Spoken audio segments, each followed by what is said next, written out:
Bom, na primeira parte desse vídeo, nós falamos um pouco sobre a função social e ambiental da propriedade e que o cumprimento das APPs e do Código Florestal está dentro dessa função social e ambiental. Falamos um pouco sobre a questão do regime jurídico do Código Florestal, reservas legais, o que é o cadastro ambiental rural, e entramos no assunto da APP.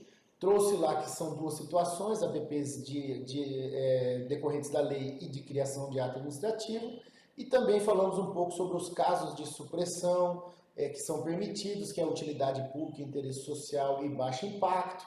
Falamos também das proteções das nascentes e olhos d'água. Agora, nessa segunda parte do vídeo, eu vou tratar sobre algumas questões de interesse, começando pela decisão do Código Florestal que o STF tomou do que é inconstitucional e o que não é inconstitucional no Código Florestal.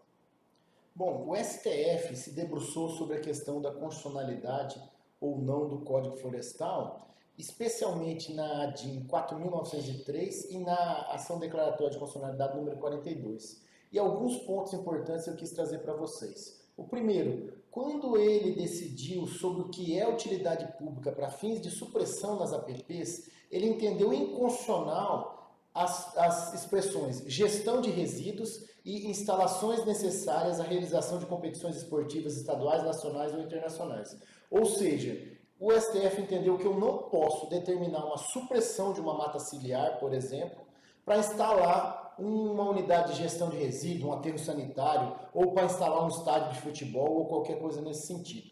Outra decisão importante dada pelo STF na matéria de utilidade pública e interesse social para fins de supressão da APP é a questão que eles entenderam que, para esses casos, deve exigir a comprovação de inexistência de alternativa técnica e locacional para todos os casos de intervenção em APP, de utilidade pública ou interesse social. Ou seja, eu, empreendedor ou poder público, se for suprimir uma APP, eu devo comprovar que eu não tenho outra alternativa a não ser aquela. Outro ponto interessante que eles decidiram também, como eu já citei, é que para os cursos d'água intermitente, os olhos d'água, também se aplica a APP, e não só perene como estava no código.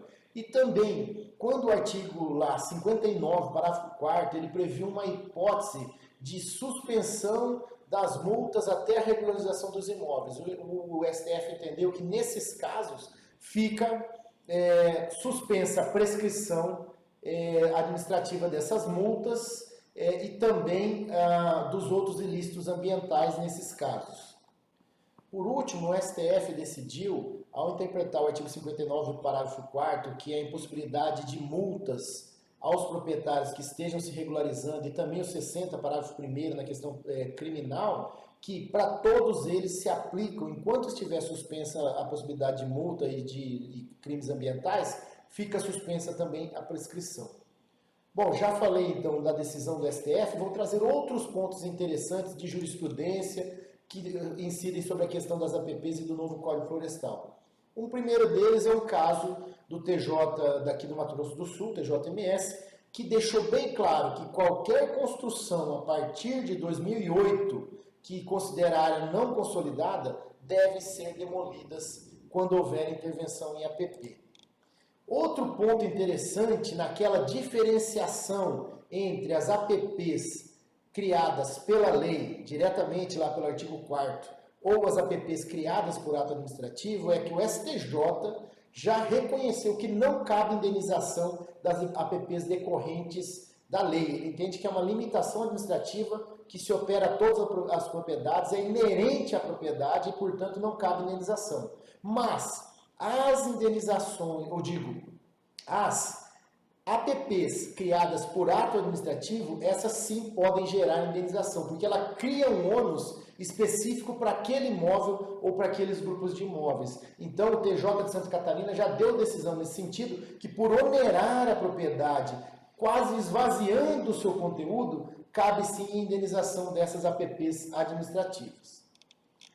Um outro ponto que eu quero trazer é sobre a questão do artigo 15 do Código Florestal, a interpretação que o STF deu, se é constitucional ou não, e também o que o STJ tem decidido. O que acontece? O artigo 15 prevê que pode computar a reserva legal na área de preservação permanente. Ou seja, nós temos aqui as áreas de preservação permanente, mata ciliar, mata em torno de nascente, topo de morro, campos de altitude, várias APPs que existem. E eu tenho aquela obrigação da reserva legal, que, como eu disse, é 20% do imóvel na maior parte do Brasil, com exceção da Amazônia, que pode chegar de 20% a 80%.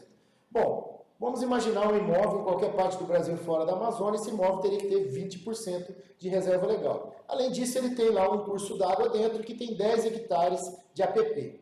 Bom, o artigo 15 do Código Florestal diz que eu posso computar essa APP na soma desses 20% de reserva legal, desde que não implique em conversão de novas áreas para uso alternativo do solo, ou seja, desmatamento, a área que ser computada esteja conservada ou em processo de recuperação e o imóvel esteja inscrito no CAR. Bom, então se eu tivesse esse imóvel hipotético de 100 hectares e tenho 10 hectares de APP, eu deveria ter 20 hectares de reserva legal. Se eu tiver só 20 hectares de 10 hectares de reserva legal e 10 de APP, eu posso somar os dois e ter a minha reserva legal constituída. Esse dispositivo foi questionado no STF e o STF entendeu que é constitucional essa soma das APPs e reserva legal. Bom, tudo bem. Enquanto estava sendo questionado esse artigo 15, o STJ, que é o nosso Superior Tribunal de Justiça, que é o tribunal que decide, em última instância, a aplicação das leis federais, ele vinha não aplicando esse artigo 15, como, por exemplo, num acordo que ele disse o seguinte, que o mecanismo previsto no artigo 15 acabou por descaracterizar o regime de proteção das reservas legais e, por consequência, violou o dever geral de proteção ambiental. Então, diz que não pode aplicar o artigo 15 de computar a APP na reserva legal. Certo? Ok, mas aí houve a decisão do STF. E como ficou o posicionamento do STJ?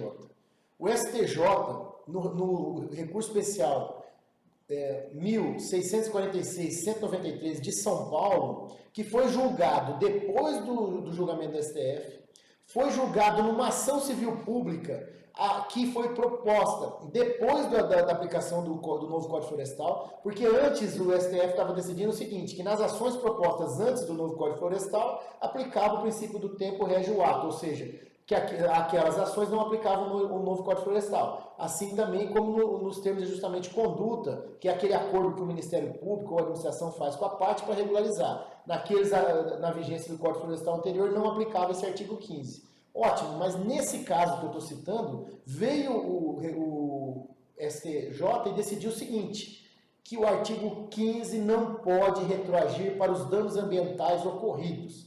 Quais foram os principais elementos desse julgado? Ele reconheceu que cabe ao STJ, segundo o próprio STF disse, decidir se o artigo 15 retroage ou não, porque isso é uma interpretação infraconstitucional, que cabe ao STJ decidir se o Código Florestal pode atingir ato jurídico perfeito e os direitos ambientais adquiridos e coisa julgada, porque isso é a interpretação da lei de introdução ao direito brasileiro, a LINDB, a antiga lei de introdução ao Código Civil, que o STF, ao ter afastado o princípio da vedação ao retrocesso, não afastou a possibilidade do STJ aplicar o princípio do tempo rege o ato, ou seja, dizer qual lei aplica naquela situação, e que os benefícios do novo Código Florestal não se aplicam às situações antigas, a não ser aquelas que o novo Código Florestal fala expressamente de prazo, como, por exemplo, o artigo 66 e o artigo 17, parágrafo 2º, que fala em área consolidada até 22 de julho de 2008. E, por fim, na conclusão, que o artigo 15 não se aplica ao dano ambiental que ocorreu antes da entrada em vigor da Lei 12.651. E aqui vem, então, uma questão muito interessante. Ou seja, se eu anteriormente não tinha dano ambiental, eu não posso aplicar o artigo 15, porque ao somar a APP da reserva legal, eu não posso abrir novas áreas. E se o dano é anterior ao Código Florestal, eu não posso aplicar o artigo 15, porque o STJ decidiu essa situação, que ele só se aplica a danos ambientais não ocorridos ocorridos depois do Código Florestal. Portanto, gente, não está claro na minha visão em quando será aplicado esse artigo 15. A não ser na hipótese de somar APP e reserva legal e o restante poder emitir cotas de reserva legal, que o artigo 15 permite. Mas ficar com menos de 20% somado com a APP, eu não consegui entender qual será a possibilidade de aplicação desse artigo daqui para frente, caso prevaleça esse entendimento do STJ. Ainda não é uma jurisprudência consolidada, na minha visão, não está clara essa questão do artigo 15 para mim ali, quando se aplicaria, então a se ver próximos casos a serem decididos pelo STJ. Bom, então é isso. A gente tem o novo Código Florestal, tem aqui o regime jurídico das APPs, temos essas questões polêmicas aí, ou de divergência, e agora essa decisão do STJ sobre o artigo 15, que vai atingir milhares, se não milhões de imóveis brasileiros, no sentido de se o proprietário poderá ou não somar a sua reserva legal com as áreas de APP para ter mais áreas para ocupar dentro do imóvel. Então são temas aí que eu queria trazer para vocês. Se você gostou desse vídeo, me segue no Instagram, ativa as notificações ali no Instagram para que você receba quando eu postar novos vídeos ou cards de informações do direito ambiental. Compartilhe com as pessoas que gostam dessa matéria e que tem interesse e comenta aí, ou se tiver alguma dúvida, escreve aí que eu respondo assim que possível. Muito obrigado.